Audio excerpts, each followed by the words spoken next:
Imagine for a second you have the most powerful computer on the planet. I mean, top of the line, faster than anything out there. That, my friend, is your brilliant business idea. But what happens if the software you install on it is slow, clunky, and full of bugs? Well, it crashes. Today, we're going deep on that critical software, the operating system that runs inside the head of every single successful entrepreneur. So let's break this down. On one side, you've got the hardware, right? Your idea, your products, your customers, all the tangible stuff. But the real engine, the part that makes everything actually work, is the software. That's your mindset, your psychology, your core beliefs. You can have the best hardware in the world, but it's totally useless without the right code. So let's get ready to install your Entrepreneur OS. And let's be really clear about something. The stakes could not be higher. Starting a business is a psychologically violent act. I mean it. It is a relentless storm of rejection, uncertainty, and chaos. If your internal programming isn't built to handle that kind of pressure, you won't just fail, you'll quit. This isn't just some feel-good theory, this is a survival guide. All right, let's start with the absolute foundational upgrade.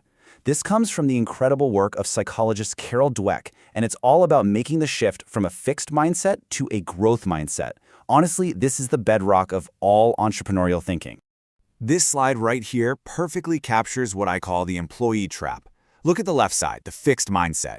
Your brain is basically in a locked box. You believe skills are static, so any failure feels like a final judgment on you as a person.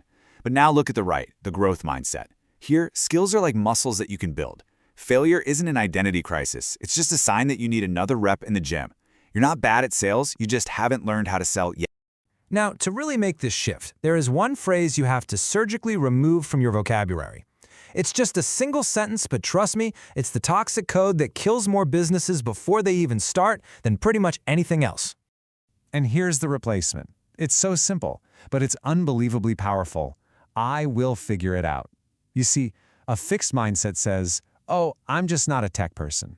A growth mindset says, okay, time to open up YouTube and learn. The true entrepreneur builds a terrible website today so they can build a slightly better one tomorrow. Because here's the thing, business isn't about already knowing all the answers. It's about having the guts to go find them. And that whole I'll figure it out mentality, well, it leads us right into our next core software upgrade, completely recoding your relationship with failure. Think about it. In school, we're all taught that failure is bad. You get an F on a test and it's a punishment. But in business, failure is just data. That's it. You have to think like a scientist in a lab. If an experiment blows up, they don't cry and quit their job. No, they take notes. They learn from it.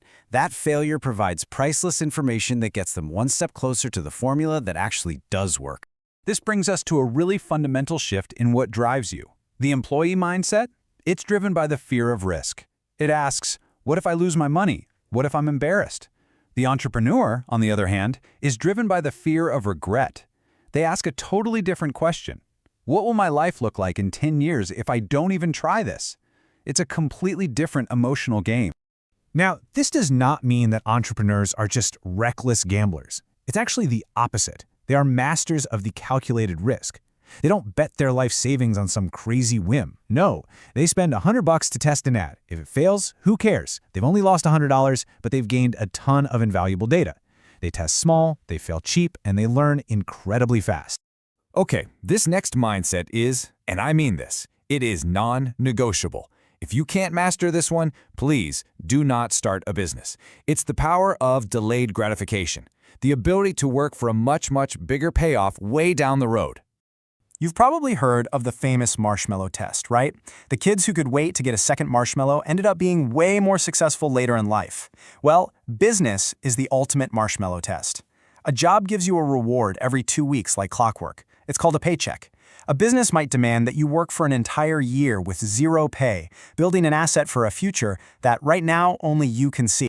And the perfect story for this is the Chinese bamboo tree. Just imagine this.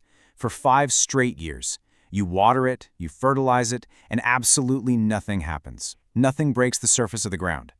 To everybody else, it looks like you're failing. Most people would have quit by year 2.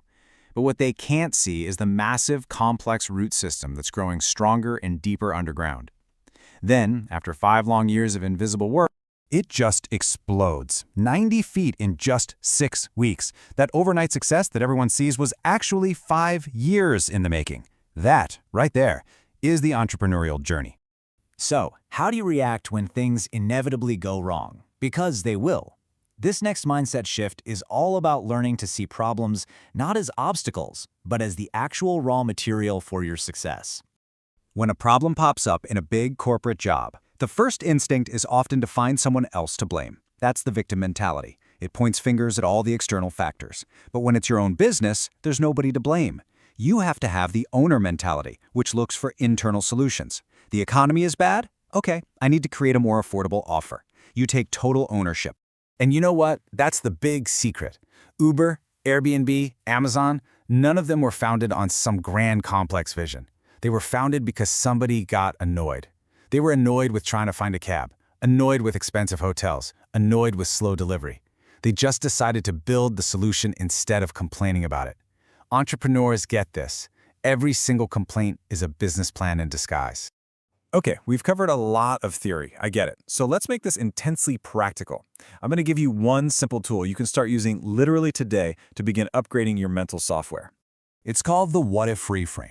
Look, your brain is a worry machine. It's just hardwired from caveman days to ask negative, what-if questions to keep you safe. This exercise is so simple. Step 1, just catch that negative question when it pops into your head. Step 2, consciously, deliberately, invert it into a positive one. So, when your brain automatically asks, what if nobody buys? You stop it. And you deliberately ask yourself, but what if this becomes my full-time income? When it asks, what if I lose all my money? You reframe it to, what if this is the thing that changes my family's life forever? Here's the bottom line. Your brain is a supercomputer. It is literally designed to find an answer to any question you give it. If you ask it, why am I going to fail? It will write you a brilliant, detailed essay on all of your shortcomings. But if you ask it, how can I make this succeed? It will start architecting the actual roadmap to get you there. The quality of your life and the quality of your business will be determined by the quality of the questions you ask. So what are you going to ask today?